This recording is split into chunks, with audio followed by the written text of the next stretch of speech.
দলিয়া ময়মনসিংহ বালুকা উপজেলার দিতপুর ইউনিয়নের এই দলিয়ার সৌন্দর্যগুলো আজকে আমরা ড্রোন ক্যামেরার মাধ্যমে তুলে ধরব। বালুকা উপজেলা থেকে 7 থেকে 8 কিলোমিটার ভিতরে এই দলিয়া, কিন্তু কোনো দিক দিয়ে পিছিয়ে নেই এই দলিয়া। শিক্ষার দিক দিয়ে অনেক এগিয়ে আছে। মাদ্রাসা, স্কুল, কলেজ, গার্লস স্কুল কোনো কিছু কমতি নেই এই দলিয়াতে। এটা হচ্ছে দলিয়া বাজার। আজকে আমরা দলিয়া বাজারের কি কি আছে সবকিছু কিন্তু আমরা তুলে ধরবো আপনাদের মাঝে। দলিয়া মসজিদের পিছনে বিশাল বড় এক পুকুর পাড়। দলিয়া বহুলী বালিকা উচ্চ বিদ্যালয় কিন্তু অবস্থান করতেছি। এটা হচ্ছে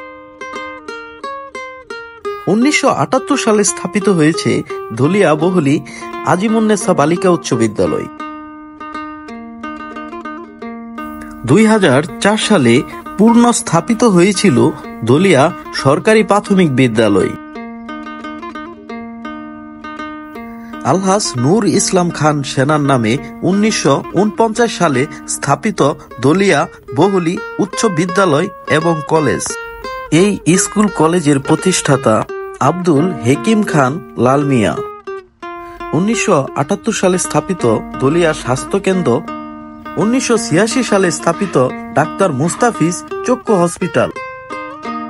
অনেক দূর দূরান্ত থেকে চোখের সমস্যা চিকিৎসা করার জন্য এখানে ভালো ফলাফল পেয়ে থাকি।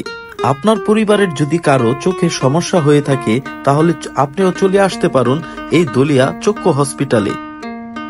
1986 সালে স্থাপিত দলিয়ার সব থেকে আকর্ষণীয় হেলিম খান জামে মসজিদ। 1911 সালে স্থাপিত বদরুন্নেসা ও সোনামিয়া আধুনিক হাফিজিয়া মাদ্রাসা। এই মসজিদটির বয়স প্রায় 29 বছর। এত বছর হওয়ার পরেও এই মসজিদের সৌন্দর্যর কোনো কমতি নেই। মসজিদের পেছনে পারিবারিক কবরস্থান এবং খানকা শরীফ। আমরা কিন্তু বাংলাদেশের গ্রাম বাংলার প্রকৃতিগুলো কিন্তু তুলে ধরার চেষ্টা করি।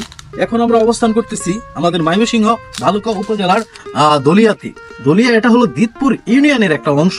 আর সব থেকে বিশেষ আকর্ষণ গুলো হলো আমরা কিন্তু প্রবাসী ভাইদের জন্য যারা কিন্তু 10 বছর 20 বছর ধরে বাহিরে তাদের জীবনযাপন কাটাচ্ছে,